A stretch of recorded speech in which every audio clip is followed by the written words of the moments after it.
Hi, everybody. It is June 18, 2024. Hope you're all doing well. Hi, Rage. Hello, Elisa, Alicia, and Super Painting 62, and Analog Synth Player and Wonder Why, and Denise Winterbomb, Bottom, sorry, and Jane Northrup and Cecilia Amorati. Hi. Hot times in the city, huh? Wow, can't stand it. And so many can't afford to cool off with air conditioning. Now they just put up these cooling centers for people. Yeah. Oracle 11. Hello, Angelo, Sheepdog Patriot, Barb in Ohio, Donna Davidson, hey, Mental Pancakes, Deborah Allen, Christopher James, and Andrew Cruz, Tony Bello, Mama Rages. Hey, Mama. Nice to see you. Thank you for coming in. Yeah, we've got an awful lot of people who have lost homes since we last spoke. Lost businesses, lost homes, evacuations seem to be happening in an awful lot of areas. Look at this. Look at this radar. Minnesota, Iowa, Nebraska, Kansas. Does this look a little odd to you? It really should. Do you see all the frequencies coursing through this? Okay. Let me show you what it looked like not too long ago. I think it was at 12:23. Let's see. Yeah. Look at the magnificence of the manifestation of these supercells all in a line. All in a line. This was at 12:53.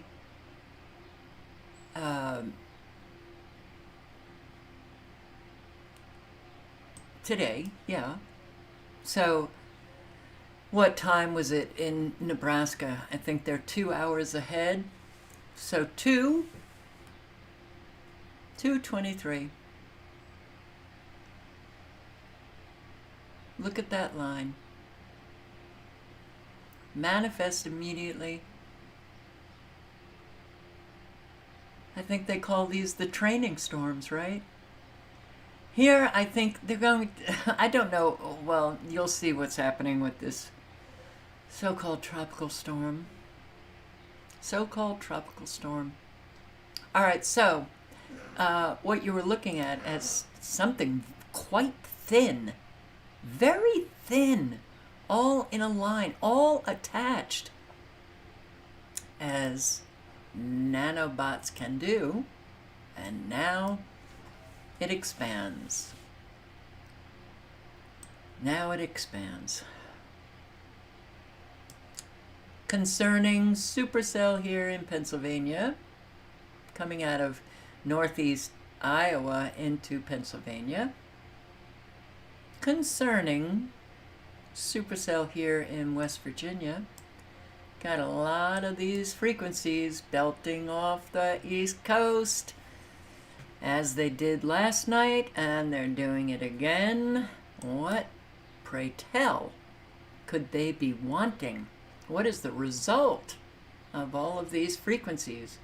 Could it be charging up the atmosphere for storms?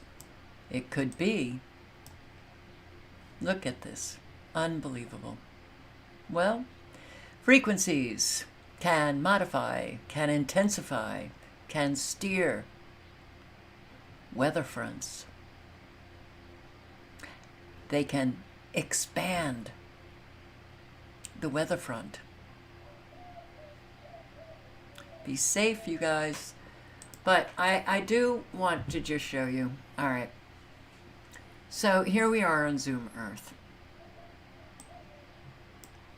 We'll get back to this. Let me,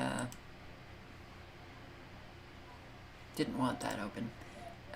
Let me bring up another Zoom Earth, because I just want to show you wow, the trajectory of this tropical storm had a huge change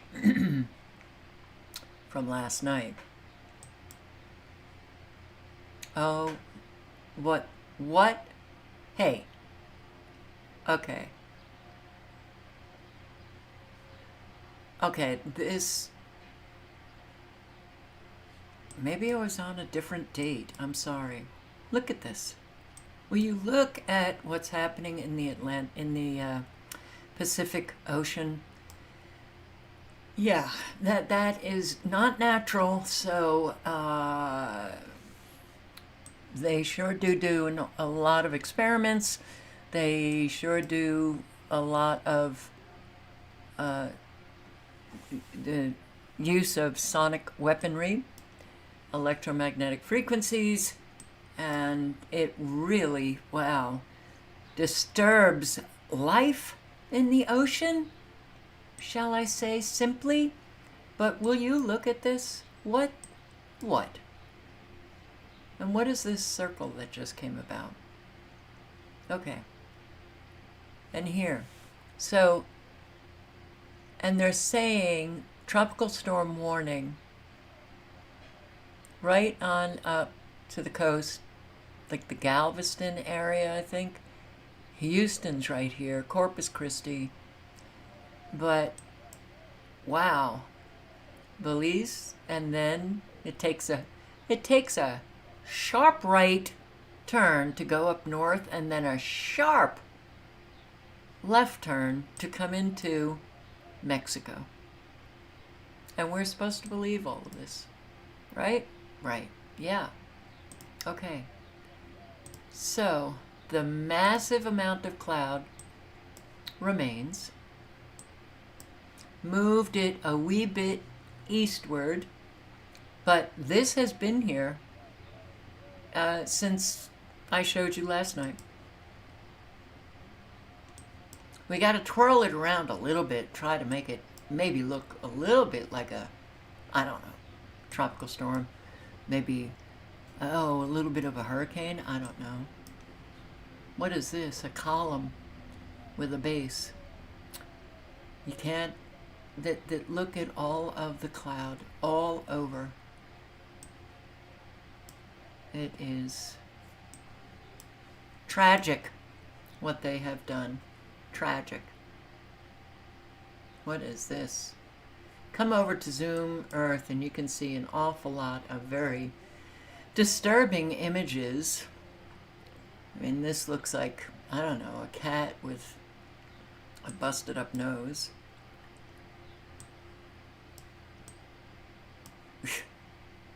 Yeah. This looks like some creature that is swarming about. Oh, but man, don't you wish? Don't you? Ah, disturbance 1. Okay. So this is what is going to be hitting. This is the tropical storm coming in to hit the South Carolina, Georgia, Florida coast. This is it? Okay. Yeah, well, they can say anything. They can lie through their teeth. They can call rain snow now, and Americans just won't do a flippin' thing. Hey, Silent Walk. Christopher Levens. 5022 Freedom. Hi. All right. Mexico. New Mexico, sorry. New Mexico. A fire, exploding, evacuations, and a whole lot more. And there's another fire over here as well. There's 2 ongoing fires right now.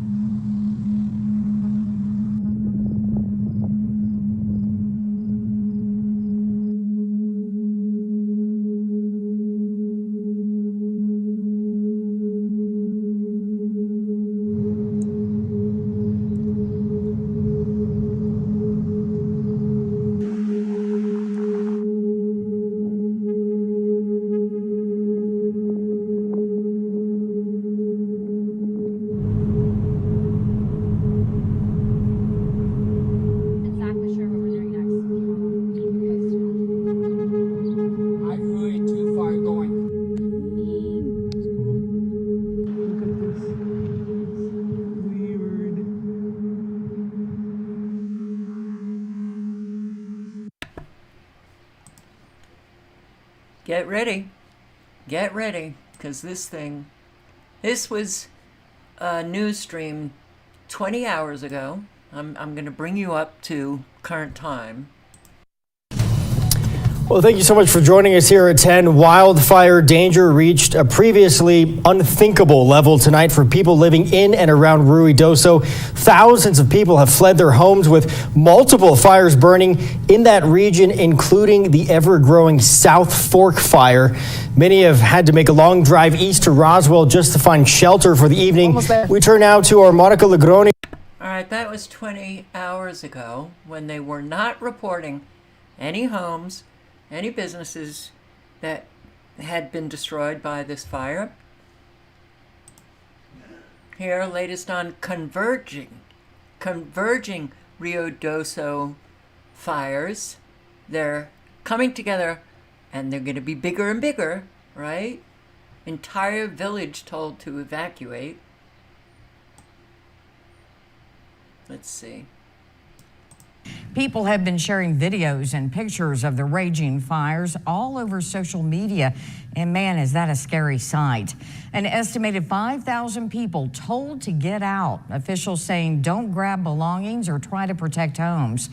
This after one of the fires, the South Fork fire, exploded overnight, going from 3,000 to more than 15,000 acres today. So far, officials say 500 structures have been impacted and the fire is 0% contained. Now, the South Fork fire started Monday morning on the Mescalero Apache tribal land. The second fire, the Salt Fire, is also burning on tribal land south of Ruidoso. It scorched about 5,500 acres. It too is 0% contained, and officials say it's now close to Ruidoso Downs. Several evacuation sites have been set. That was 1 hour ago. This is 500 homes and businesses destroyed in fires. Hi, Ian. We're out here actually in Carrizozo, where I'm here with a resident, and she evacuated from Alto. So can you just go ahead and introduce yourself? My name is Pamela Cooper, and this is my little Yorkie Rocket. Well, Pamela, you told me you live in Alto. Can you just tell me a little bit about what your experience was yesterday coming down off that mountain? Well, we were getting, of course, lots of smoke, but also live ashes falling on the ground around our homes, checking in with neighbors, same for them, and decided it was not safe to stay. It was just before they evacuated, or mandatory evacuation. So we came down the hill to Capitan and spent the night there, but they lost cell and internet, and so we decided we needed to come on down here where we could communicate with people, let them know we were safe, and have some information. Well, you're better off than a lot of folks here because you actually do have your camper with you. But you told me earlier this is actually one of the first times you've ever taken it out. How much was an undertaking even just to pack up quickly? I stay packed up year round because you just never know when a fire's going to happen. That's usually just an overnight bag with a couple of changes of clothing and, of course, Rocket's toys and food. And so I just grabbed a few more items, knowing that I didn't have them already in the camper, and then hooked the camper up and then kind of waited until I felt it was unsafe and then left. So just Wow. That's why it's important to have everything ready, because there was an awful lot of people when they got that mandatory evacuation order. There were sirens and police cars, and they're blasting, "Get out now, you have 5 minutes to get out. No, don't bring anything, just get out." Yeah, kick you out and they burn your house down. Well, I have to wonder also about that. Okay, overnight, this erupted. 500 homes and businesses destroyed already. Ruidoso, we're learning this afternoon those fires have destroyed over 500 homes and businesses. Thank you for choosing KTSM 9 News at noon. I'm Ian Roth. And I'm Jasmine Perry. The weather is not making things easier for firefighters as conditions are still very hot, dry, and breezy. I will have more on what firefighters can expect in the days ahead coming up in just a few minutes. But first, Hot, dry, and breezy. All right. I have to post Into Thin Air's link to his video. Again, I recommend that you subscribe. Strange anomaly seen before New Mexico wildfire. Welcome back, June 18th, 2024, and we got to talk about something very weird going on with this New Mexico fire. If we zoom into this area, we can see exactly where this fire took place. I'm going to backtrack a little bit into time so we could see it at night, and here we are there. You can see this fire began yesterday, June 17th. It burned all night last night and is still active today. You can see the sun coming up over that area of New Mexico, but you are not going to believe what was happening right before this fire was actually seen on satellite. And to do that, I'm going to use some data from radar scope from yesterday right in that area. So this is Highway 54. It runs up through this part of New Mexico, which is basically about right here on the satellite map to the left. Now take a look at what happened with the NextRad radar beam, and something was tracked going all the way up this road. You see a beam come after that, and then the fire begins. Check this out. Watch the road. Highway 54 begins right here. Follow this area. As I move forward throughout about an hour time, this anomaly was tracked all the way up that highway, and then you see a beam come into play right there. You can see this beam shooting out this way. The NextRad tower is down in this area off screen, and then we see this weird anomaly going up the road, and it is right about this time here that the fire is first announced in New Mexico. This was sent to me by a subscriber who said, check out the road that is right next to where this began in New Mexico.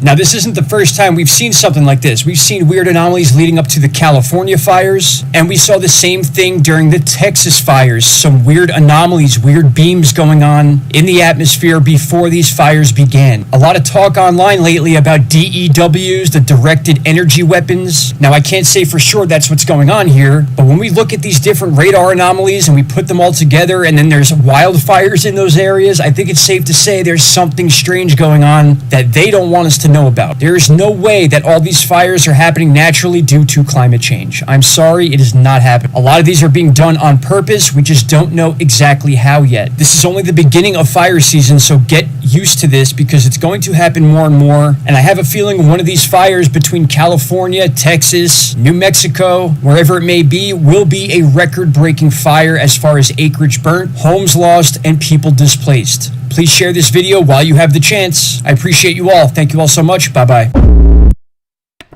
Yeah, well, I appreciated Into Thin Air saying we don't know exactly how, but these fires are very questionable.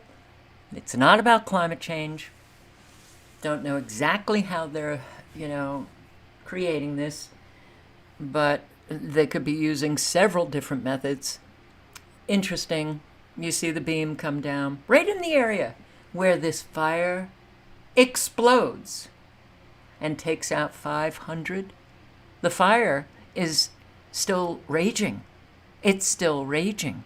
They have more evacuations going on. New Mexico. California, I can't keep up with all of the fires in California.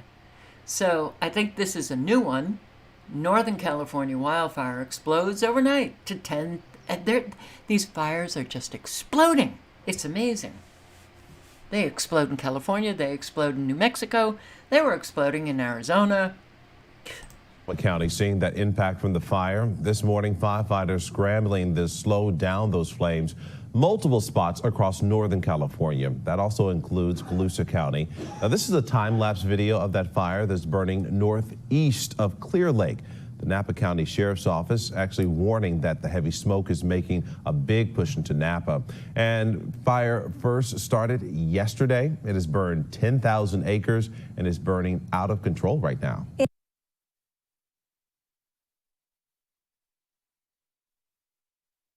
It's not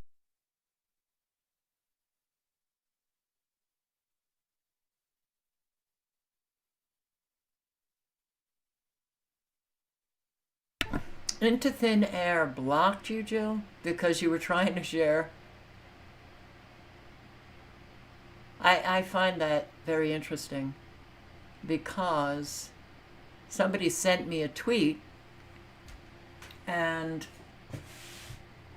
it was Into Thin Air's response to someone else just saying, yeah, I know, I'm sure Carol's on it. So that sounds rather strange. Okay, well, what do I know? But if he's blocking you from sharing me, I don't care. I'll share him. Maybe he'll notify me to stop sharing him. I wouldn't understand why. Anyway, fires exploding overnight. 10,000 acres. Fire near Samora flares up after evacuation orders are lifted. Yeah, this is breaking news situation here this morning. Don't worry about the evacuation orders because the big news right now is the fact that this fire has flared up again since yesterday. We've actually been watching and following fire crews going into this area past the road closure just to the west of 505 as this smoke column continues to build. In fact, I can hear engine siren coming from behind us right now. Should be passing us momentarily here at this road closure because this is a fire that was yesterday evening that did cause evacuations to be put in place. They lifted those evacuations, but now the wind has definitely picked up where we are, and that fire rig going by us right now. Again, we've seen multiple fire rigs, engines, grass fire units responding to this area because we've watched as this smoke cloud has grown, that fire has flared up. Now, the good news here. Now, I'm not entirely sure. It's in Yolo County, vegetation fire. This grass fire closes Interstate 505 in Yolo County. Closing interstates. Different look at the fire. Our photojournalist has moved over to Interstate 505 here, and you can see the flames are approaching the interstate. That's why Caltrans is closing it at County Road 14. So you can see that fire line there. And it's just such a different look when you see it at night. You can see the glow of the flames there. You can also see all of that smoke that is in the area near Esparto in Yolo County. We know many. The Arrow fire evacuation order expands, power out for thousands.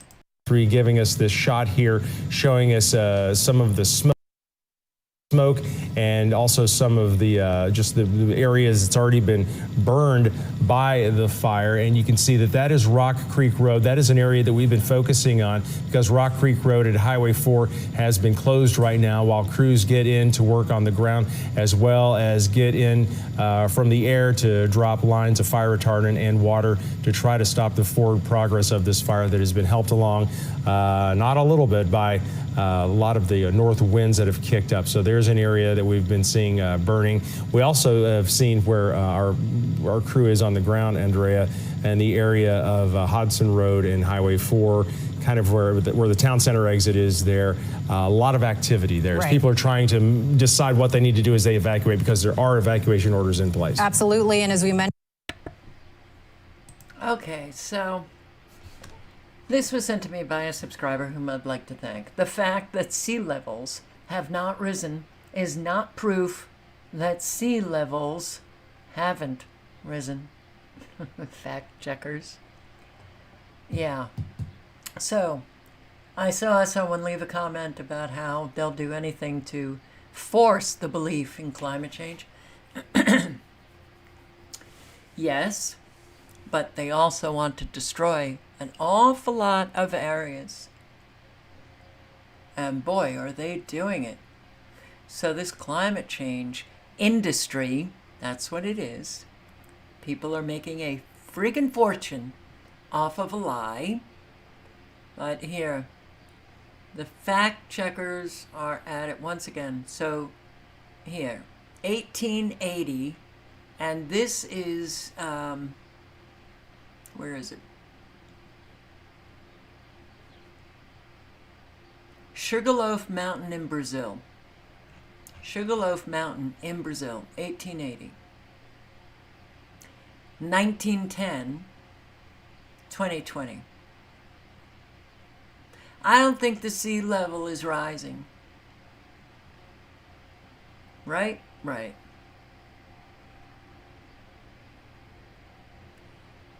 I will post a link to this.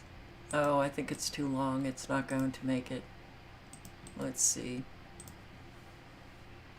Oh, it just made it. All right, good. They have some funny things nearing for weather modification for directed energy weapons and all of the floods. Also on Rumble, weather modification. I've got nanotechnology, how they create these heat waves. The experts talking about how the seas are not rising and we're not out of water. We are not out of water. Water, a renewable source of water. Solano County, one of the fastest growing counties in San Francisco Bay Area. But its water supply faces uncertainty because of proposed changes to California's long-running conservation plan for the watershed that supplies the neighboring Sacramento-San Joaquin Delta. Solano County faces a 75% water supply cut. Here. With evaporation from the large reservoir, evaporation they can do easily with electromagnetic frequencies. Evaporation from the large reservoir, the county estimates that up to 70% of its water from Lake Berryessa could be curtailed in drought years under the state's proposed regulations. A 75% reduction just isn't attainable for our urban and agriculture communities to function. So they're shutting off the water for Idaho farmers, and they come out with these plans, and the restrictions on water use, they're going to get tighter and tighter and tighter. And this is not just happening in California, though California is really kind of first out of the gate. But it's happening all over the country. So these restrictions on water are going to get so intense that people will want to move. They'll be forced to move. Farmers will get destroyed. Ranchers will get destroyed. That's just part of the plan. They'll put all their energy into moving, but they won't even spend a minute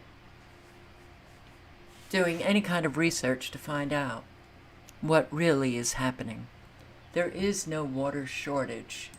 Once again, I'm linking to primarywater.org, which is Deborah Tavares' site. And I'm just going to just read an excerpt from the first page. Primary water is why we don't have a water shortage. Water is renewable. Recent study documented the presence of vast quantities of water locked far beneath the Earth's surface. That study confirmed that there is a very, very large amount of water that's trapped in a really distinct layer in the deep earth, approaching the sort of massive water that's present in all the world's oceans. Now, this is a video of Yeah, and think about the great man-made river of Libya, that we destroyed. And it was considered to be, how many wonders of the world do we have? 7? If it was 7, it was considered to be the 8th wonder of the world. Gaddafi brought up primary water from the ground and was able to not only provide Libyans with water, but an awful lot of those Africans. We destroyed it. We are the evil that we just don't want to confront. All right, so this water shortage, pollution restrictions, this is an interview, Deborah Tavares, with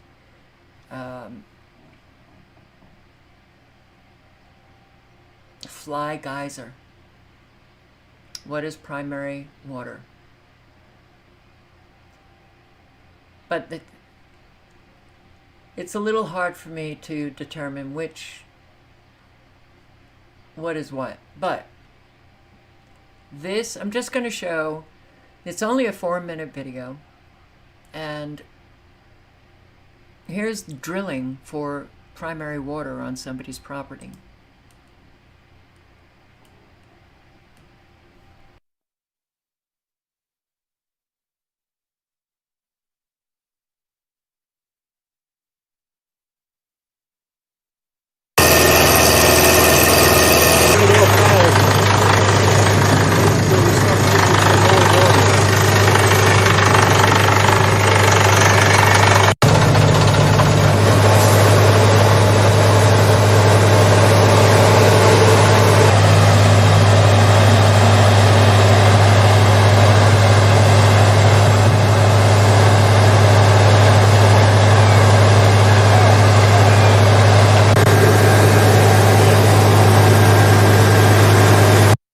So it goes on. They've gotten some groundwater, and then you'll see how much water comes out of this. Look at this. Yes, there's an awful lot of water underground. That apparently, well, they sure don't want to inform us of this, but an awful lot of people, I guess, just don't even want to look into it, which is, let me put the link into primarywater.org again. Somebody remind me to put the link underneath the video when it posts. But water, facts you need to know about primary water. The practice of accessing primary water has been around for centuries.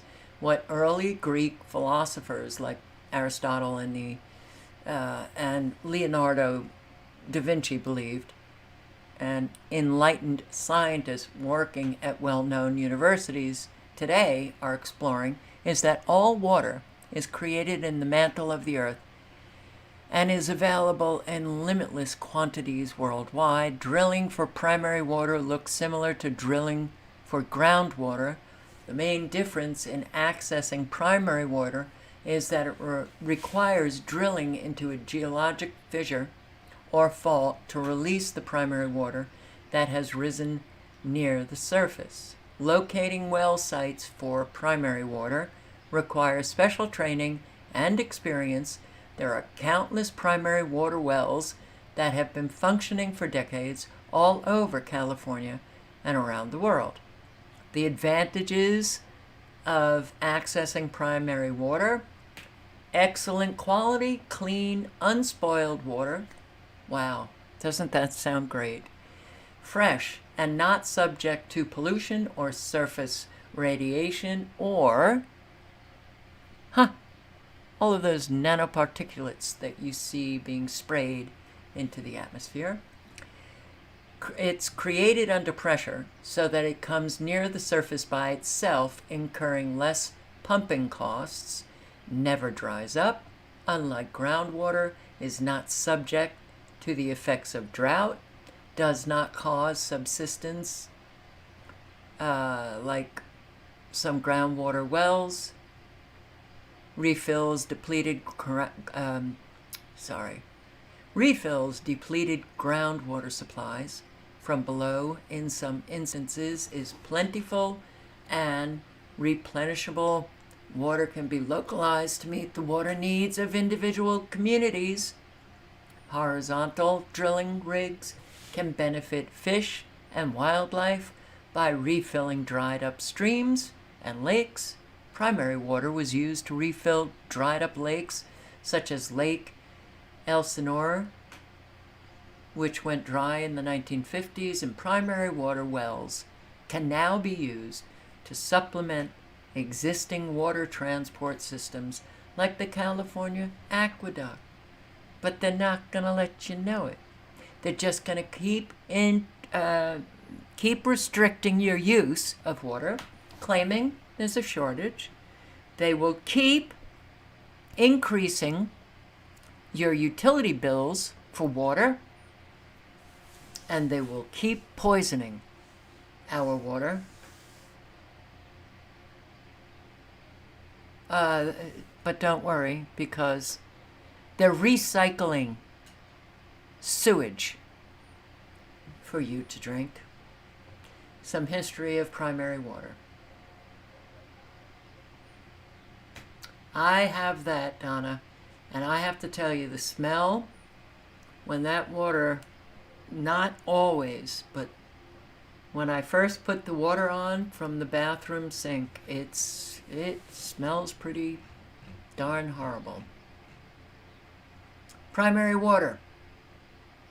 Please circulate, maybe. So, scraping the bottom of the Climate Con barrel. Yeah, you just have to go to those who actually can make you smile or laugh every now and then. Sorry, you're not coming to me for that. You all know our corrupt and worthless media tosspots love to fearmonger about the weather, especially when they're pushing the Great Climate Con. They do this even when pushing it makes them look utterly stupid, as they did earlier this month, claiming May was the hottest month for 130 years or some shit. We can bring you. Now, you may have thought that it's been a pretty miserable spring and summer so far, but according to the Met Office, the UK had its warmest May and spring in records dating back as far as 1884. So it's been the warmest May and the warmest spring since 1884. This they tried to do by saying it was hotter at night so we didn't notice it, which is of course bollocks, but yous lot already know that. Anyway, I trashed that tripe in a previous video, so let's see what new bollocks they've got, because this one's scraping the Climate Con barrel as it talks about a 26-degree heatwave coming soon. You serious? Yeah, it's true Clownwell shit and factually incorrect, since a heat wave is defined as temperatures being over a certain threshold for at least 3 consecutive days. So it's not a heat wave when we get any temperature for 48 bloody hours regardless, is it? And especially not when it should be that temperature every day anyway. But the fact 26 degrees is not hot for a fucking Eskimo has seen the internet absolutely shit on them, with over 8,000 comments laughing at this blatant load of bullshit. This you can see here as they show temps in Texas and talk about it being cold weather in the Midwest, which did make me laugh. But what I do have to take issue with is all the idiots who think the British public are scared of a bit of summer. This, I can tell them, is not the case because we love the fucking sun and don't hide away from 36 degrees when we get it, let alone 26. The media are wetting the bed over here. This is media fearmongering in service of the Great Climate Con and literally nothing more. Give it a few weeks and we might see 30 degrees here, which going on last year will be called something dodgy like the Cerberus Inferno bollocks we got back then. Obviously though, it's gotta be said, the more they pump this crap out, the more people will wake up to the bullshit they're being fed. So please, mainstream media scumbags, do keep going. You're making calling out this crap so much bloody easier.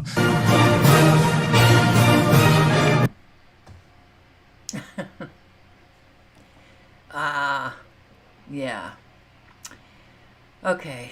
According to my subscriber here, she is, every single day, she's talking about how in Arizona, they're talking about how, oh my God, you know, the heat is so bad. And she's like, we get this heat every single day during this time of year, and it's actually apparently not the temperatures. It I guess should be a higher temperature than it is, but they're claiming that, oh my God, this is unprecedented and we need the cooling centers. And I guess cooling centers are a good thing anyway. But, you know, it's hot for me, but I listen to her. And it's not what mainstream media is saying it is. It's very important to be able to go against the wave, go against the masses who are believing all of the horseshit that they hear from mainstream media. It's okay to stand your ground and not get, you know, well, everybody else is claiming that it's really, really hot and it's unprecedented and oh my God, it's climate change. But I just don't really sense that, having lived, you know, and I'm not talking about me, anybody else in Arizona. Hey, what? It's okay. It's okay to express your reality. Don't let anybody else color your reality. Don't be afraid of people who want to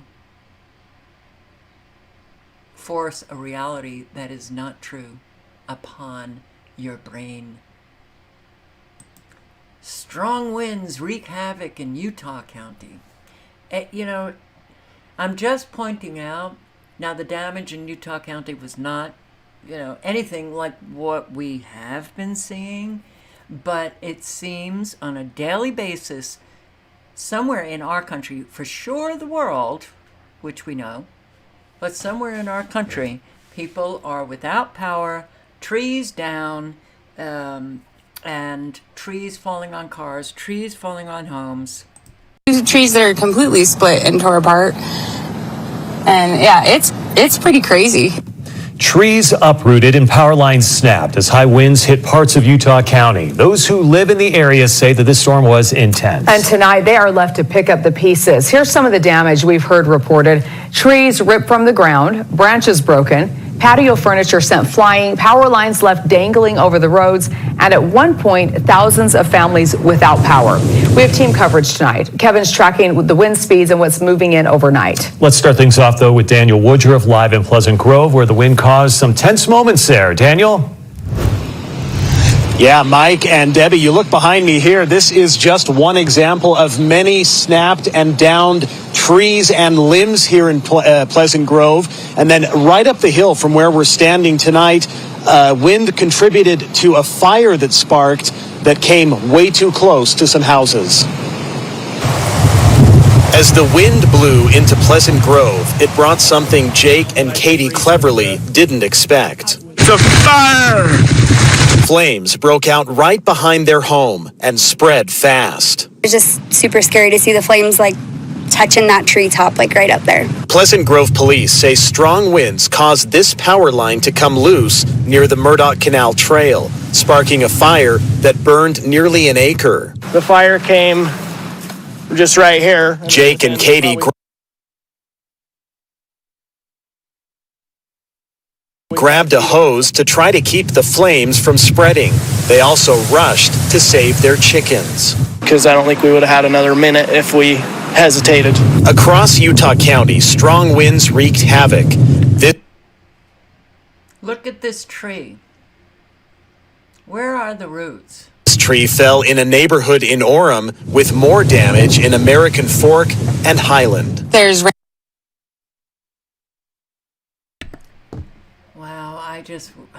well, all right.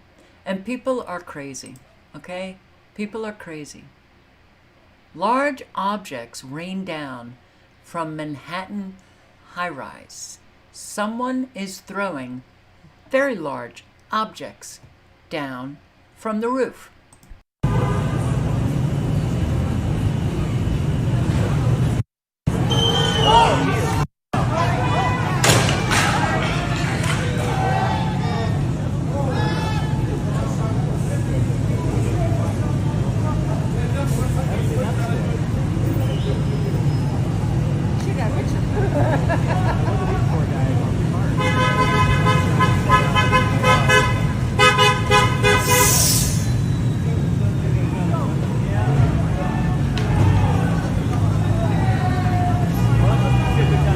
Get underneath here.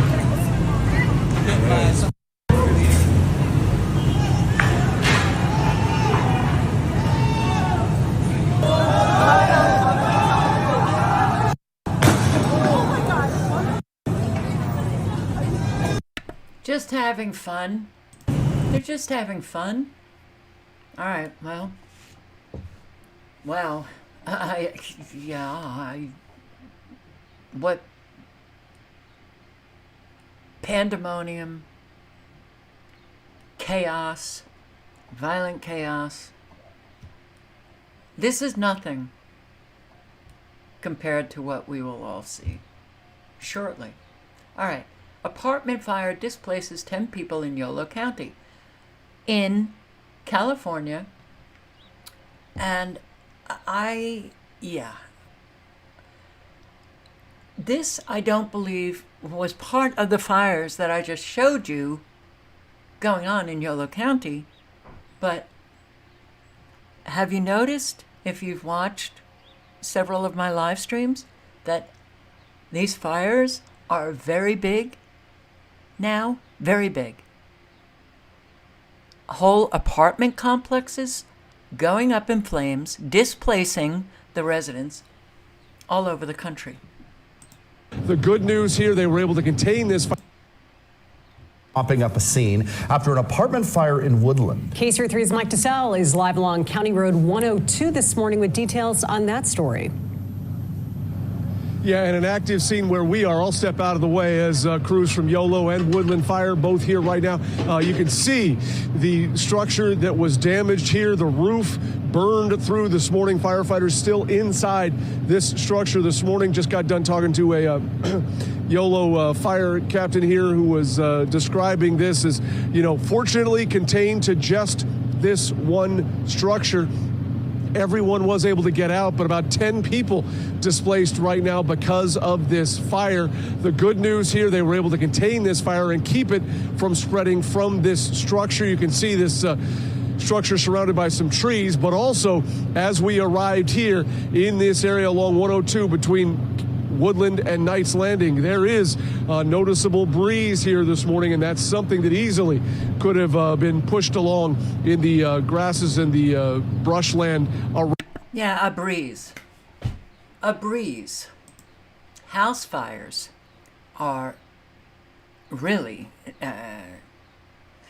increasing. Now to that developing story out of Commerce City.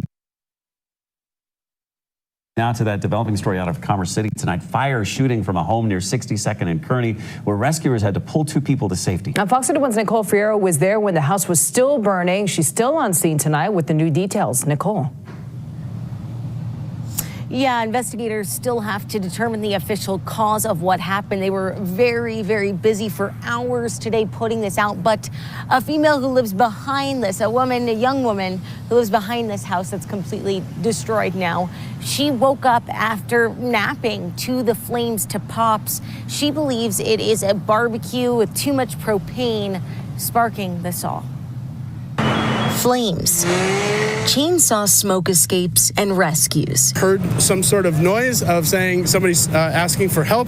He started removing debris from the side of the structure and seen the 2 victims that were in there. Community members brought to tears watching the devastation, learning what those inside had to go through. 2 parties were trapped in the basement, and they were extricated through the window wells. Mary Jo went to the hospital, and the grandpa got out because he couldn't walk. He's in a wheelchair? Yeah. Sophia Muniz taking this video after rushing out of her home into this. The commotion was because Mary Jo's car blew up. just because it was too close to the barbecue that they were having. A ground and The car blew up because it was too close to the barbecue. Okay. All right. Maybe they can blow up cars, even if they're not electric cars. Blow up cars by hitting the car with a frequency. We will. I don't think we're going to know the cause of anything anymore. I don't think that we can say definitively, this is the reason with anything anymore. But these fires really, wow, this is Chicago. And this was today. I don't know. Hubbard Street, yeah, a huge pallet fire. Chicago's west side. A huge pallet fire.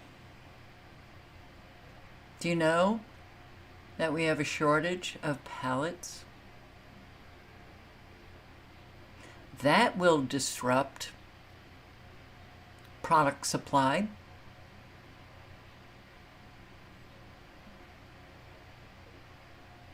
But we don't have anything small anymore. Everything's huge. Everything's big in America. Wow. Yep. Okay. And try to get something done today. It's really... Okay. Ravenna tenant still waiting on repairs 1 week after a car crashes through apartment. Why are so many cars crashing into homes, crashing into apartments, crashing into businesses? What is going on? I want to know what's going on. Or told by firefighters she must evacuate because it's unsafe. Days later, when the property man... Here's Michelle Nix. An SUV slams into this apartment complex. The longtime resident next door told by firefighters she must evacuate because it's unsafe. Days later, when the property manager says she can return, she feels as if she's returned to an unstable situation. A real-life drama is not what Jocelyn Buchanan of Ravenna was hoping to see when she sat down in her living room on June 8th. Did you see that car? What? I don't quite understand how people drive. Drama is not what Jocelyn Buchanan of Ravenna was hoping to see when she sat down in her living room on June 8th to watch TV. I was sitting in my house watching TV and I just heard boom. Didn't know what it was, looked out my peephole and all I saw was orange. It was like an orange truck.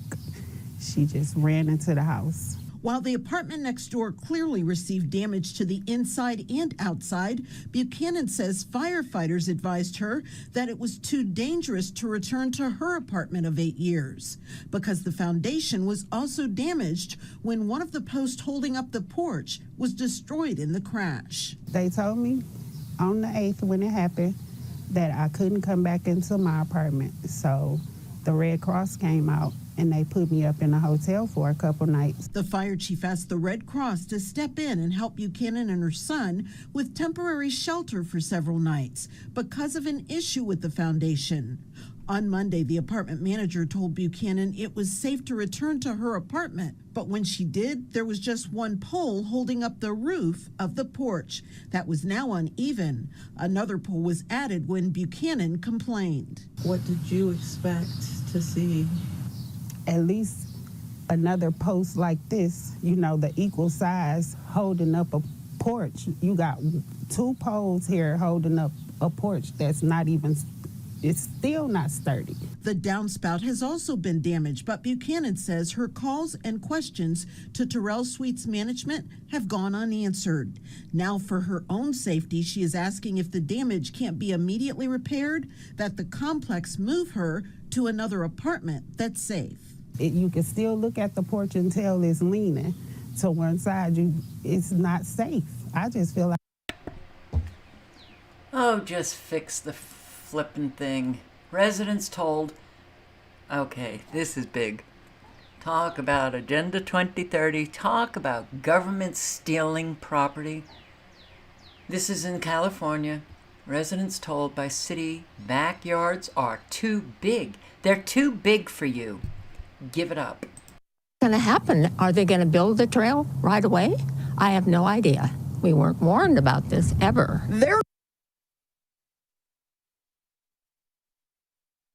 They've lived there for decades, but now some homeowners are being told by the city of Sacramento their backyards are too big. And those property lines will have to shift, and soon, to make room for a new walking trail. Neighbors got the letters this week, those living along Interstate 5 from around Sutterville Road to Meadowview Boulevard. CBS 13's Felina Jones has the frustration over this trail trouble.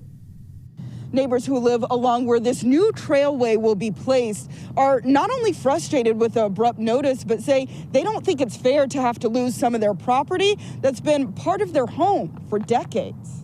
Ticked me off. An unexpected letter from the city bringing an unwanted surprise for homeowners Ray and Kathy Hillier in their Sacramento Southland Park neighborhood. It's a lot of work to take all this down, and he thinks he can do it himself, and he can't. The couple in their 80s have lived here for more than 4 decades. Their home backs up to the path where the new Del Rio Trail will be paved. In a letter received Tuesday, the city claims the couple's property is sticking out 21 feet over the property line, meaning this entire area, including the shed, all have to be gone by July 31st. It's not going to happen. Are they going to build the trail right away? I have no idea. We weren't warned about this ever. They're not the only ones, with a number of neighbors receiving the same letter. The new fence will have to be built. Virgil Perini says 2 of his properties have fences that stick out too far that also have to be torn down to make room for the new trail from Land Park to the Pocket neighborhood. So I think it's just a chicken thing to all of a sudden, boom, we were told that other encroachments were going to be grandfathered in. In a statement, city officials tell CBS 13 they're hoping to work with residents, saying in part the city will continue that relationship and work cooperatively with homeowners to see that the encroachments are removed and find solutions. The project passed in 2019, leaving neighbors questioning the city's 2-month deadline to make major makeovers, with homeowners fronting the cost. Why didn't they say, okay, you got a year to get this all done? I think they stretched it out, so if anybody wanted to fight it, they don't have much time. Neighbors tell me they're planning to team up to take legal action if possible to stop the city. The city says if those homeowners do not respond to their letter, the Department of Public Works will continue with the removal at the homeowner's expense.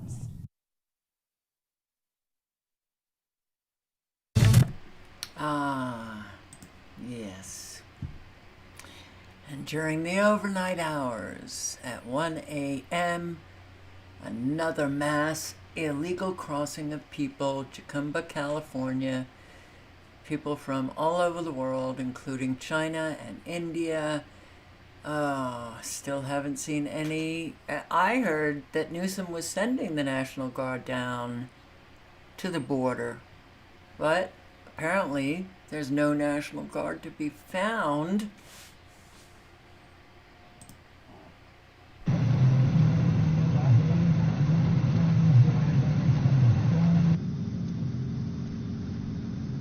Look at all of these men. Look at all of these military-aged men.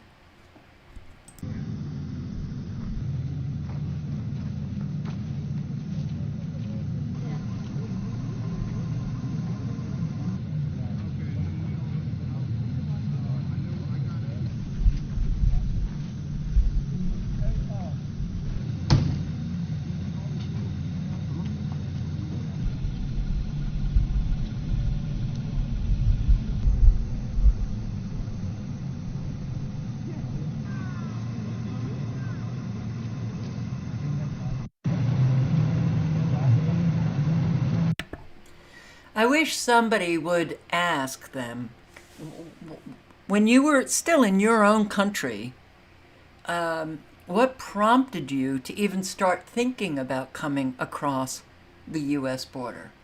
What was it that got you motivated to come across the U.S. border? Migrant screening concerns grow as vetting failures come to light. And the illegal migrant charged with killing her, 23-year-old Victor Martinez.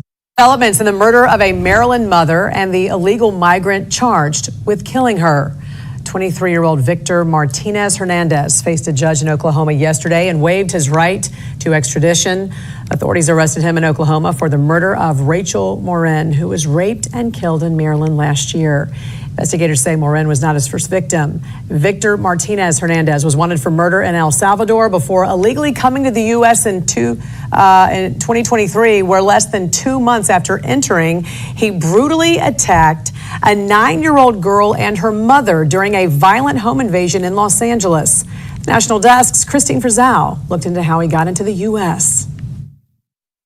At some of the points during this, I didn't think that we were ever going to have an end. But it was a grieving mother on a growing list of grieving mothers. Her daughter, Rachel Morin, a Maryland mother of 5, brutally murdered last August while exercising outside. 1,800 miles from the southern border, and this is the second woman in our county.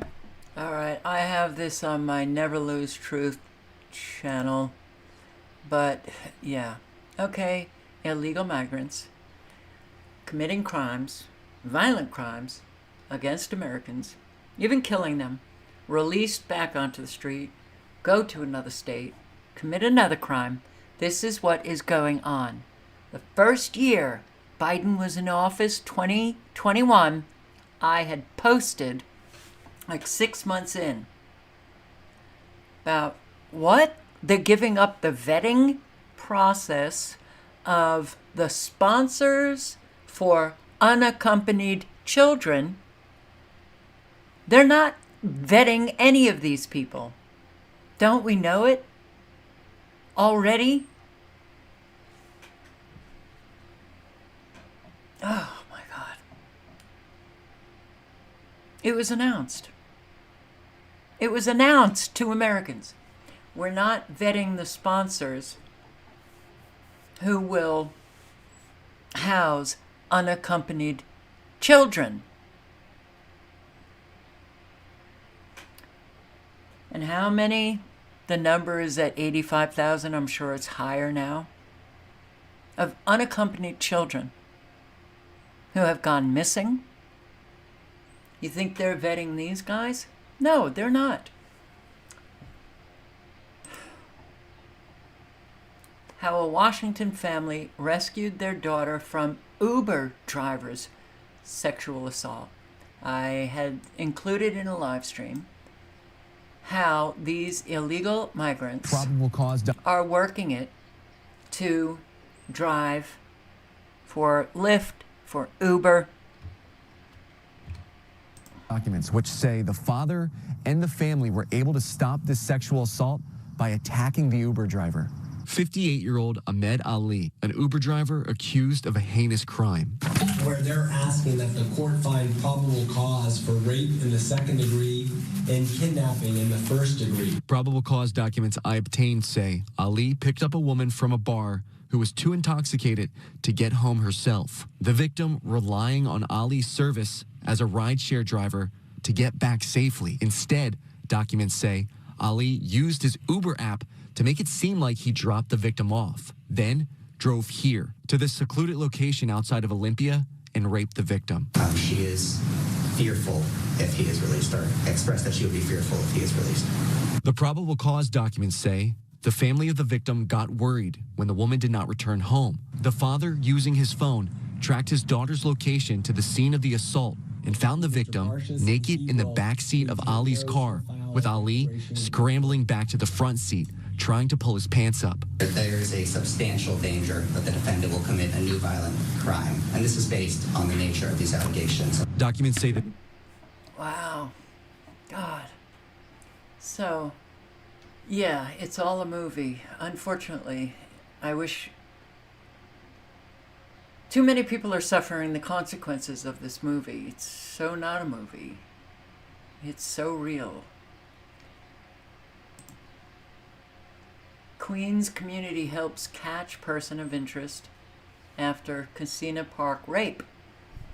A person of interest in police custody in connection with the rape of a 13-year-old girl in Casino Park. CBS 2's Christina Fan live from Flushing with more on this. They finally got him, apparently. Well, Chris, police say the man they have in custody is a migrant from Ecuador. No charges have been filed just yet, but officials are calling him a very strong person of interest. Police sources tell us that he is now recovering at Elmhurst Hospital after people who were staying at the same migrant shelter he was staying at apparently recognized him and beat him up. This photo, provided to us by police sources, shows the man officials say is wanted in connection to the sexual assault of a 13-year-old girl, being led into the 110th precinct in handcuffs. NYPD officials say the man is an Ecuadorian national who arrived in the United States in 2021. He resides in a Queens shelter and was picked up after people on the street recognized him from this surveillance video released last night by the NYPD. He has no prior arrests in New York City. The suspect is accused of threatening a 13-year-old girl and her classmate, a 13-year-old boy, with a machete-like knife in Casino Park last Thursday, forcing them into a wooded area where he tied their wrists together with a shoelace before sexually assaulting the girl. He then took both of their cell phones. At a news conference then, top brass vowed it would spare no expense to catch the perpetrator. Police this morning credited the city for coming together, praising the courageous work of the two children who survived the terrifying attack. Oh, wow. 13, man. There's a lot of traumatized people in this country now. Indy man stabbed his son to death over dirty dishes. Why not? An Indianapolis man is in jail accused of killing his own son inside their home near the city's near west side. CBS 4's Jesse Wells spoke to the man, the main witness, I should say, in the case, who explains what led to the violence. According to court records, the deadly stabbing here inside this home started when a father and son began arguing about dirty dishes in the kitchen. A roommate who says he witnessed the killing wants the suspect held accountable for the senseless violence. Inside this mobile home on Friday afternoon, a father and son got into a fight and wrestled each other to the floor. A witness told police 59-year-old Timothy Lisby first tried to attack his own son with the handle of a spoon. Tim had a spoon in his right hand and was stabbing Chris with it. Chris told me, Maya, get the spoon out of his hand, so I did. Jeremiah Green claims the suspect then went back to the kitchen to get another weapon. Tim went in the kitchen, grabbed something shiny, something sharp, went like that, thrusted it into Chris's chest as hard as he could. Jeremiah quickly called 911, and 31-year-old Christopher Lisby was rushed to the hospital, where he died the next day. Chris was my friend. I love him to death. I've never seen no one bleed that bad, and that really hurt me. So when he stabbed his heart, it's like stabbing mine. According to this affidavit, Timothy Lisby tried to save his son's life and begged him to live before paramedics arrived. Unfortunately, the victim's heart had been lacerated. He was putting pressure on Chris, saying, don't die, don't die. Since that day, I've been crying. I can't sleep. Police arrested Timothy Lisby on an initial charge of aggravated battery, but Jeremiah believes the case was a murder and will testify against the suspect in court. I'm gonna do whatever it takes to put him down. Killed the only friend I had in the world. I don't have nobody. And he's gonna pay for what he did. Finally, ultimately, it will be up to the Marion County Prosecutor's Office.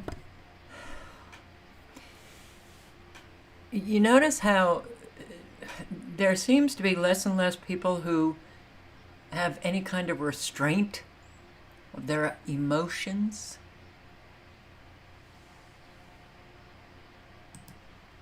Over anything, man, anything. And yeah, okay. This is. Ooh. We will never know now. I mean, some of us will know that when we see Biden freezing up, stumbling around, all of this, now they're claiming that they're fake videos. And an awful lot of Americans are just going to buy the horseshit as they have done. They will continue to do. There seems to be a sort of rash of videos that have been edited to make the president appear especially frail or mentally confused. I'm wondering if the White House is especially worried about the fact that this appears to be a pattern that we're seeing more often. Yeah, and I think you all have called this the cheap fakes video, and that's exactly what they are. They are cheap fakes video. They are done in bad faith. And some of your news organization have been very clear, have stressed that these the right wing critics of the president have a credibility problem because of the fact checkers have repeatedly caught them pushing misinformation, disinformation, and so we see this, and this is something coming from your part of the world, calling them cheap fakes and misinformation. And I'll quote the Washington Post, where they wrote about this, and they said how Republicans use misleading videos to. She's quoting the Washington Post. That's her backup. That's what supports her argument. The Washington Post. And we all know. Do I have to explain myself? No. Attack Biden in a 24-hour period. And to their credit, we have a conservative Washington Examiner did call them out as well, calling out the New York Post. Ironically, several recent cheap fakes actually attacked the president for thanking troops. For thanking troops. That is what they're attacking the president for. Both in Normandy, this happened, and again in Italy. And I think that it tells you everything that we need to know about how desperate Republicans are here. And how desperate you are. Lie after lie after lie after lie. That's your role. Lying. Lying. That's how you make your money, honey. Alright, I'm going to play a few minutes of this. Democrat influencers caught blatantly lying about Biden freezing. It again. So the New York Post tweets this out. By the way, SCDHL number 4, I believe, saw Jimmy Dore live. Oh, I can't even remember where. But it was just a couple of nights ago. And I am jealous. I'd love to be able to just go out, do something. Yeah. Biden appears to freeze up, has to be led off stage by Obama at Megabucks LA fundraiser. I didn't know this was happening, or else I would have tried to get a ticket and heckle. But here, I'll show you what happened. So here's what happened. So he's always kind of in a mini freeze. Wow, and Jimmy Kimmel, what a night. But then, I know. And they're all wearing blue suits with white shirts and no ties. Did Don Barris warm it up? So do you see how long he stood there? Let me back it up again. So at first he's waving, and isn't it weird that they're all dressed exactly the same? But it's the uniform for freedom. So now he freezes. 1,000, 2 1,000, 3 1,000, 4 1,000, 5 1,000, 6 1,000. Barack Obama has to grab his hand, and then watch how they have to lead him off stage. Like he's a mental patient at an old folks home. He probably just look how Biden walks. He does the. Come on, Joe. Let's get you. All the way. He's got to all the way into the cryopod. Can you imagine it the opposite way? Could you? Well, the reason why. So Biden. Somebody there taped that. So that's right. A lot of people did. By the way, so Biden froze. That's like the least embarrassing thing he does. Yeah, I can't believe people are just noticing now there might be a problem. I hope you know what I would like, Kurt? I would like him to freeze up the next time he tries to sign some funding for Ukraine. How about that? Wouldn't that be nice? Him full of awake pills for that job. Boy, ever since he downloaded the latest update, he keeps crashing all the time. He does. I swear, those downloads, those new updates, they screw up things more than they fix. Yeah. I think he needs that. It would be funny if they had this like graphic little spinning wheel in front of his face when he freezes up. There's like 15 people in government. I've imagined that on their head from footage we've shown just on here alone. That way we'd know to check the little bar to see how much longer it's going to take for him to download into his pants. Download complete. So it's obvious. I'll show it to you one more time. It's obvious that he does a. Like, I'm not saying he froze. Barack Obama actually grabs his hand and says, "Hey, Joe, let's get the." So 1,000, 2,000, 3,000, 4,000, 5,000, 6,000, 7,000, 8. So 8 seconds. He just stands there frozen. And finally, Barack Obama's like, "Hey, buddy, you got to get the fuck out of here, man." Oh, look how friendly they are. Just guides him. They're such good friends. So now these people, she considers herself a reporter and a journalist and an analyst at WH, the UN, and NATO. Olga Nestrova. Let me guess. She's a former pro athlete, UN diplomat, reporting in here in Ukraine. So you know she's full of it. And she says, she tweets out the New York Post tweet and says, "I recorded the ending of the fundraiser. Watch it below and always fact check before sharing nonsense." Yeah. Do you want to see the video? This is her video of it. Watch this. Watch this. So here's her video of it. This is her video of that same thing I just showed you 3 times.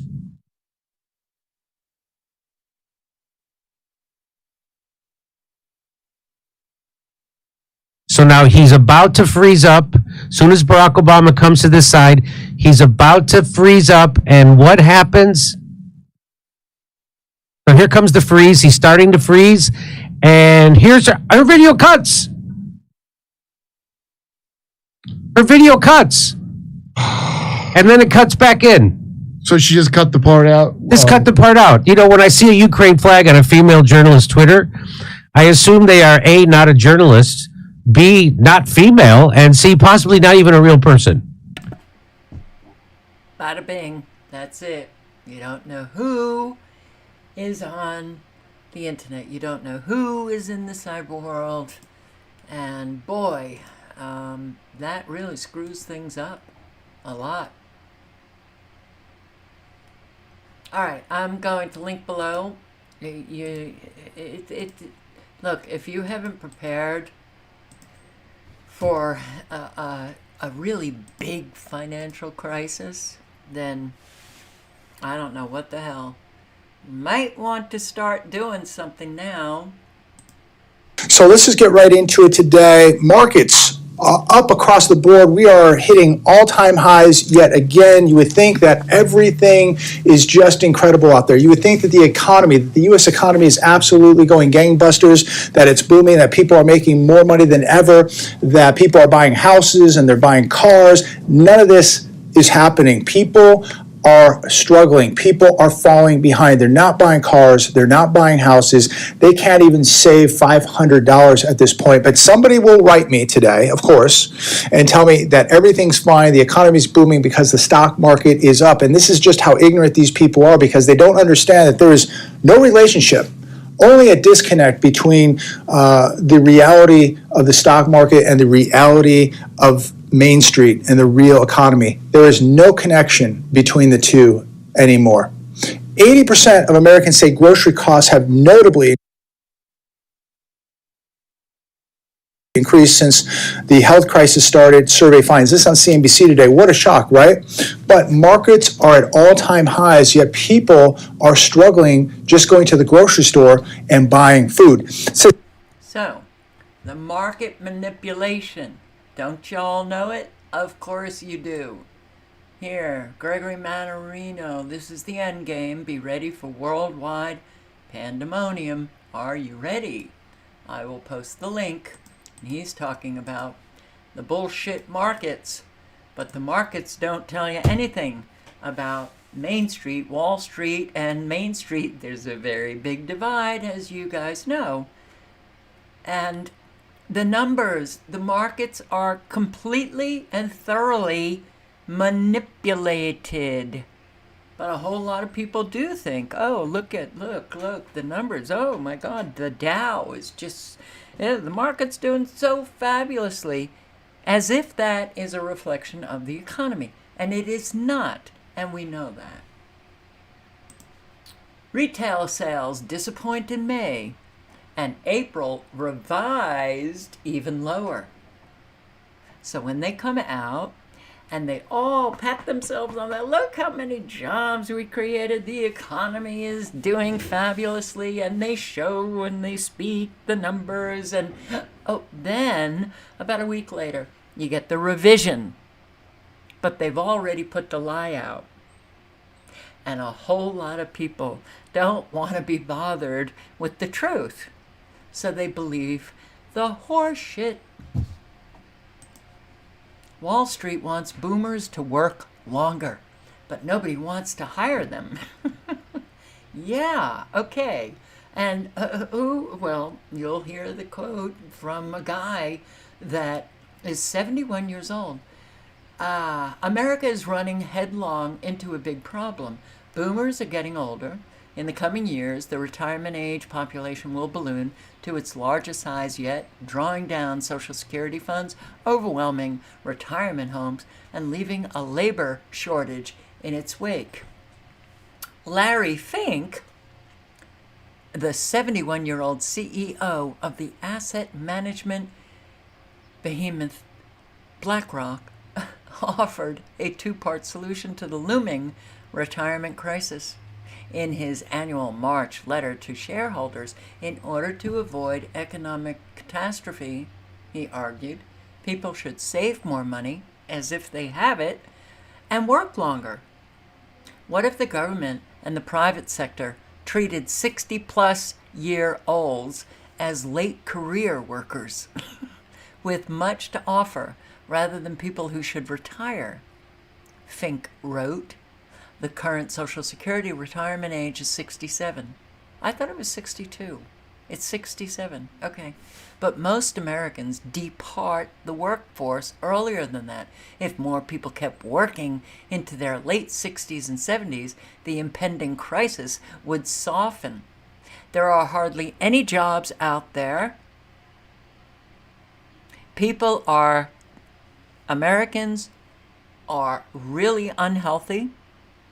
The older they are, well, they're likely to be even more ill or disabled. Larry Fink is one of the main characters in destroying the economy. But boomers should just keep working. Wow. Well, we're slaves. You know that, right? We are slaves. Another solar company goes bust. What the hell is wrong with solar companies? They just keep going bust. But this is a big one. One of the largest residential solar installers in the nation has abruptly shut its doors, filed for bankruptcy in the latest blow to a troubled industry. Titan Solar, which installed thousands of systems across the U.S., informed its employees June 13 that it was closing its doors, having failed to secure a buyer for the company. So I include this to say the solar industry is just a mess. A whole lot of companies have gone bankrupt. I have to wonder how many of the top executives in these solar companies have stolen a shitload of the government subsidy money that they got. Well, that is just my hunch. Titan is not the only solar installer to close up shop lately. It's one of 16 major solar outfits that have filed for bankruptcy in 2023 and 2024, including Pink Energy and Vision Solar, which, like other operators in the industry, faced regulatory action and numerous consumer complaints. A whole lot of these solar companies are scamming the elderly, and even if they're not elderly, they're ruining homes that they're supposed to be installing these solar panels, and they will install like maybe half of the panels, and then walk away and not do any more. I'm talk about not giving a shit for the customers that you have taken money from. Customers are left with solar panels on their homes that they may or may not want. Some are working with lenders to find another company to take over the maintenance of their panels. So when these solar companies file for bankruptcy, the customer gets screwed because companies do need to maintain their panels and also hook up with utility companies to get the energy that they're hoping that their bills will be far less, and a whole lot of finding out the bills are not far less. SunPower said there was a substantial doubt about its ability to continue to operate. Sunlight Financial, which provided financing for residential solar, filed for bankruptcy last October. Sunrun, one of the biggest residential installers in the country, had seen its share price plummet 87% from 2020. Sunnova, another national installer, their share price fell 88%. Titan points to a big flaw in one model of solar in the United States that has been plagued by consumer complaints and regulatory action. Our green acres is not a place for any of us. And Germany, the e-cars, the electric cars, they're 30.6% down on. That's a third from last year. No, people don't want the electric cars. They don't want the electric cars.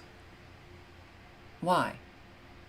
Because they are, I can't speak for Germany, but in our country, it's very hard to find places to recharge your battery.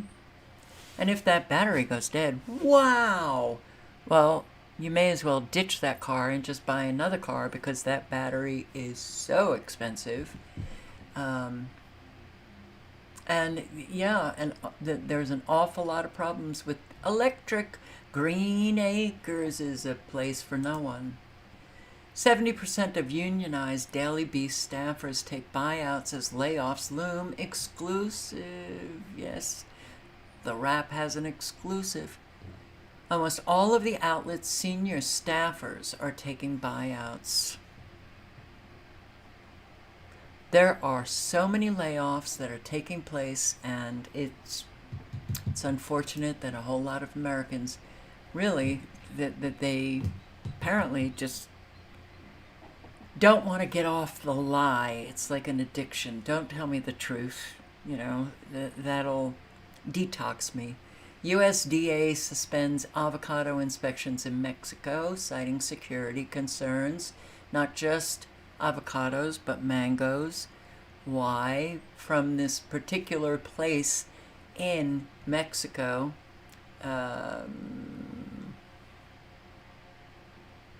Michoacan. I'm not sure if I pronounced that correctly. The agency did not say what prompted the security concerns, but Mexican news outlets recently reported that 2 USDA inspectors had been illegally detained at a checkpoint run by community members, indigenous communities have set up security patrols to defend themselves against criminal groups, security patrols to defend themselves also from the cartel. And, well, there's a turf war between drug cartels in this area of Mexico. And what's going to happen to your avocados?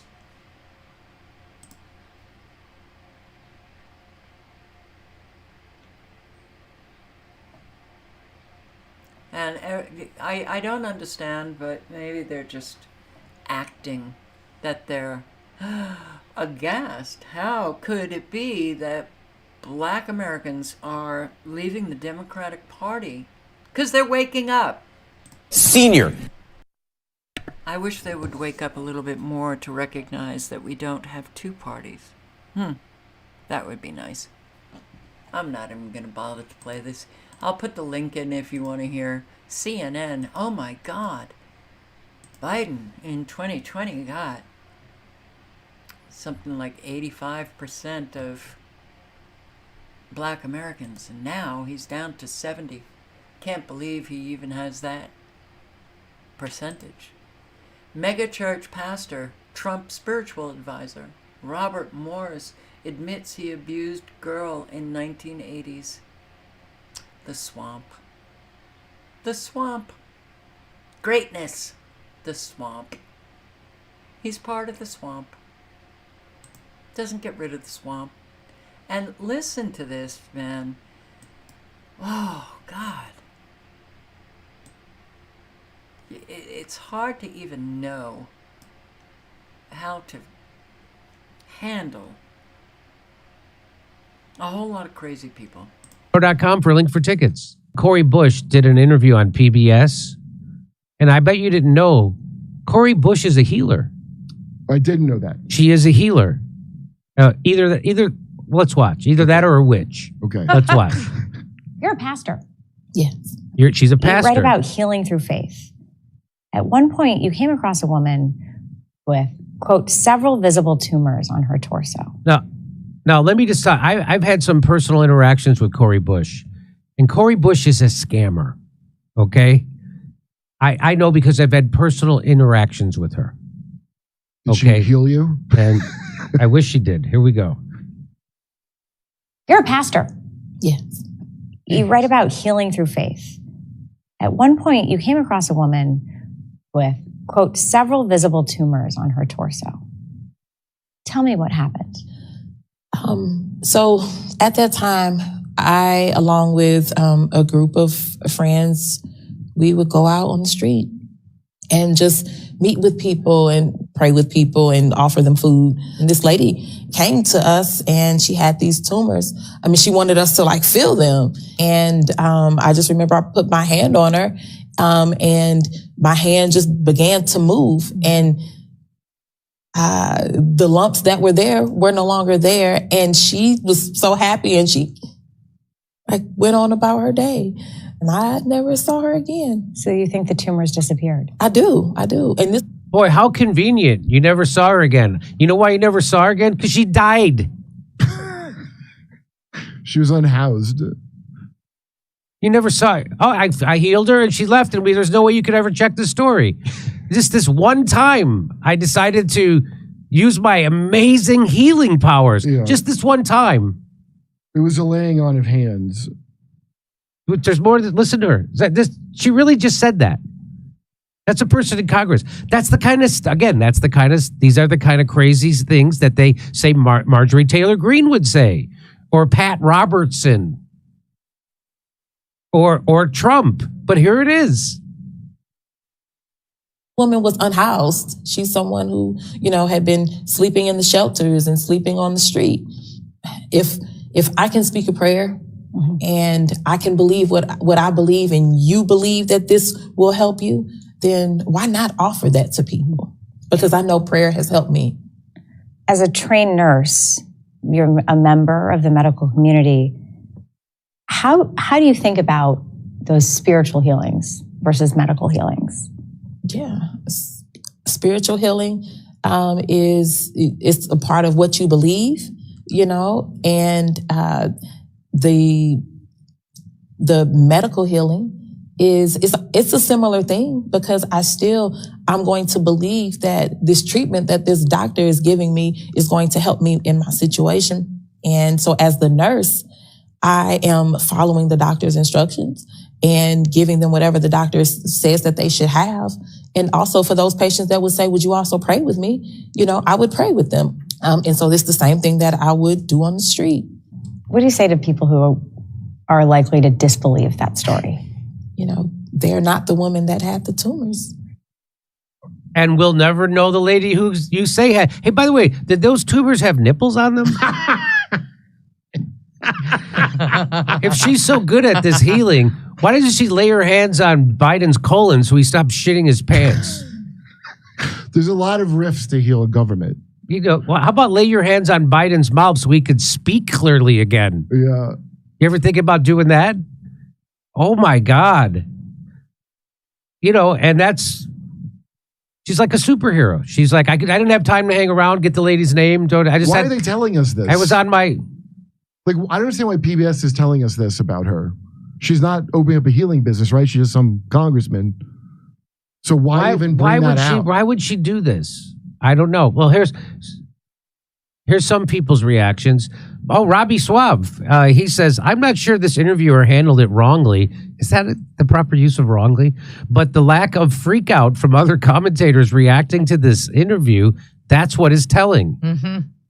Telling, like how Brianna Joy Gray got fired from that show you're on. Yeah, telling like that. Yeah, telling like how Brianna Joy Gray got fired. The lack of freak out. But that is telling. Yeah.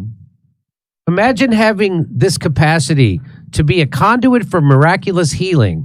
And rather than doing that all day, in every waking moment, you decide to waste your existence in Congress. She's not wasting her existence. Cha-ching. You're wasting your existence on Twitter. She's out there getting that money. It's a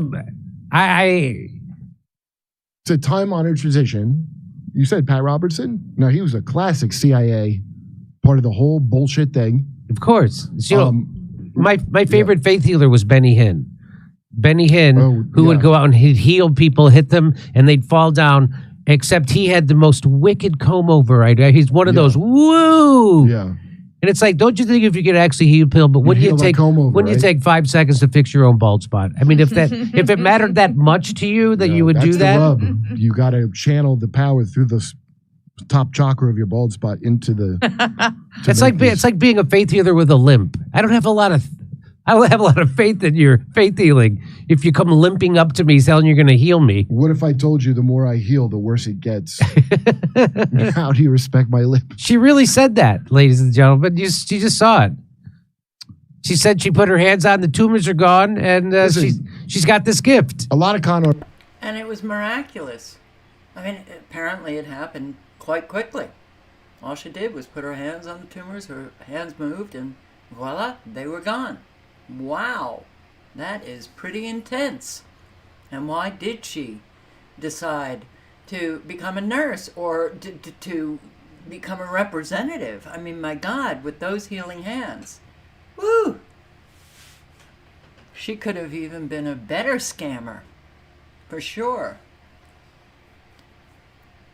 Oh, man. Hoot of the day, California proposes restraining orders to stop thieves. I wish it was just, one of those Babylon Bee. It's not. Restraining orders. So, in California, police don't arrest criminals because prosecutors will turn them loose. People and businesses are tired of the crime. The result is a campaign to roll back Soros-backed Proposition 47 that made theft of less than $950 in goods a misdemeanor. You walk. Stores are at the mercy of shoplifters, and many merchants have decided to close up shop. Downtown San Francisco looks like a ghost town. How could anyone even associated with this legislation still be in office? How? Because the Proposition 47 legislation that made theft of anything less than $950 a day. You can do that every day. $950 is a misdemeanor. Don't you think that that is going to cause an awful lot of shoplifting and stealing? Crime? Okay. See, there are things that are happening that have made life a nightmare. And it is bloody well obvious. But we still have Americans just walking around in some kind of dead daze. Spiritually dead, mentally dead, but they still seem to walk on. Proposition 47 reversal has gathered enough signatures that it will be on the ballot, and Californians are going to vote whether or not to hold on to Prop 47 or get it repealed. The progressive nutcases running around the state propose an alternate measure with a laughable poison pill aimed at stopping the rollback. What? Their alternative solution? Democrats are advancing a package of bills to assuage public anger about surging crime. One would let courts issue restraining orders against thieves, as if this would stop them. Another would toughen penalties for organized criminals who steal more than $50,000 in goods. Wow! Not even $50,000 currently gets much attention in California. People don't bother reporting crimes because the police and prosecutors will not do a damn thing about it. Restraining orders? Oh my God. So this is how the Democrats' bill would work. Someone commits 200 shoplifting crimes, of which 25 get reported, 3 investigated. The 3 are immediately released because the amounts are under $950. Ta-da! The court issues a restraining order telling these shoplifters, don't do it again, or else. Or else what? There is no or else what. Every criminal in California will be openly laughing at how stupid this is. So, do you think maybe we have people in government, local, state, federal, who are passing these laws that create crime? And, well, when you think about the squatter laws, squatters have rights over the property owners. Do you think, could you consider, maybe, that it's purposeful to destroy us? Wow. Now, this is another. Look at this guy. Yay! I am trans, and I just stole the #1 medal. I'm great. Look at me. Federal judge blocks Biden's rewrite of Title IX. Temporarily blocked. By a federal judge in Kentucky, United States District Judge Danny Reeves described Biden's new regulations as arbitrary in the truest sense of the word. Went on to say, at bottom, the department would turn Title IX on its head by redefining sex to include gender identity. But sex and gender identity do not mean the same thing. That's what the judge said. Oh, someone's sane on the bench. The department's interpretation conflicts with the plain language of Title IX and therefore exceeds its authority to promulgate regulations under the statute, and I would like to understand how it is that out of the executive office, Biden administration rewrites Title IX when that's actually the authority of Congress. Americans, do you not understand? Even the separation of powers? No, I guess not. His ruling granted a preliminary injunction, thus blocking implementation of the new rules. And one of the Title IX new rules is that, and it's a federal law that would affect all states, trans can compete on girls' teams and women's teams in schools and universities and colleges, which would literally just knock out all of the dreams that girls have had working out, trying their best, and pursuing their dreams, and then some effing guy comes along and steals their scholarships, steals their prizes. So the ruling granted a preliminary injunction blocking implementation of the new rules in the states of Kentucky, Indiana, Ohio, Tennessee, Virginia, and West Virginia. And another federal judge also blocked the rollout, and that affects the states of Idaho, Louisiana, Mississippi, and Montana, bringing the total number of states to 10, only 10.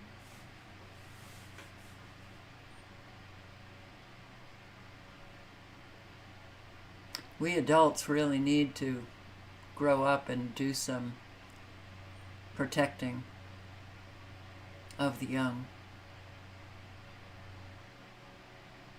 So another preliminary injunction is under review by another judge, which would affect Arkansas, Iowa, Missouri, Nebraska, North Dakota, South Dakota.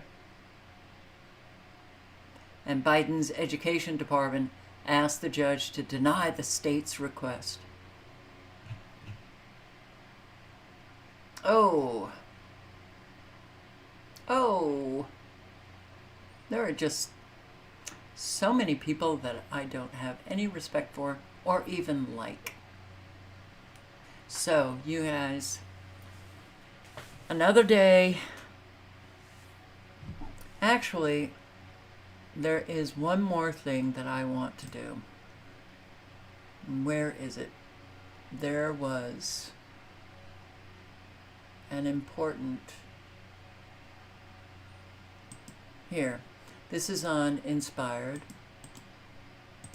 The link is in the chat. And this is the president of Serbia, who is talking about, well, the train has left the station and no one can stop it. World War III. Has left the station and no one can stop it. And it looks like that, and I believe that we are getting close to the last days of possible rethinking and reconsidering of everything that is happening in Ukraine. If those big powers don't do anything in a short period of time, yes, I'm pretty much certain that we'll face a real disaster. If you bet on the fact that someone is bluffing, it means that you have no better cards. But you just believe that the other side has weaker cards. And you're not sure about it because you don't know and you didn't see his or their cards. This won't help anyone. This will just deteriorate the situation. Everybody is speaking only about war. Nobody wants to reach the peace. Nobody speaks about peace. Peace is almost a forbidden word.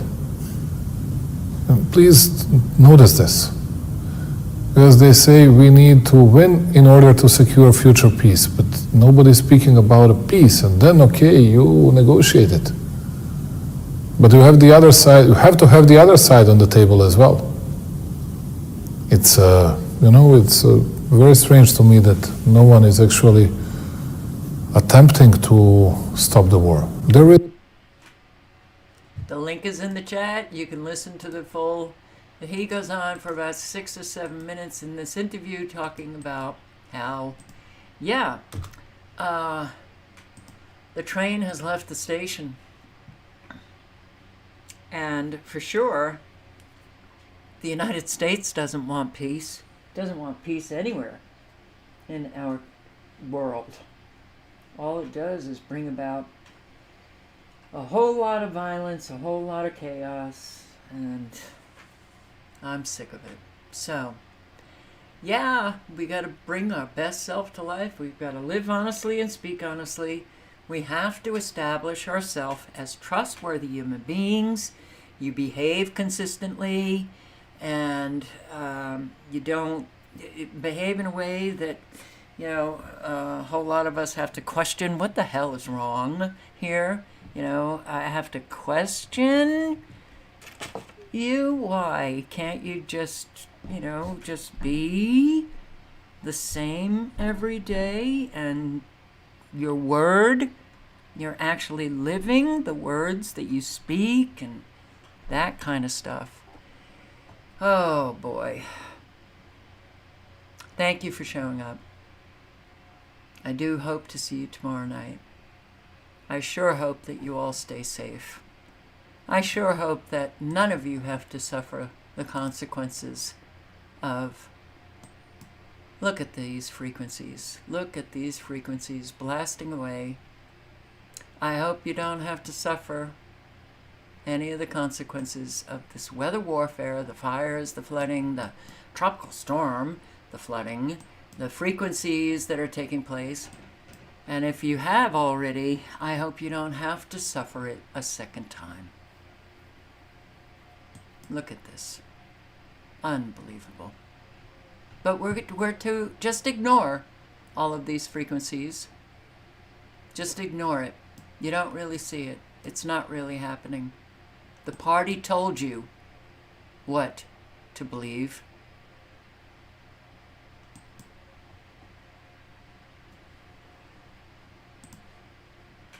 Okay, guys. Hope to see you tomorrow night.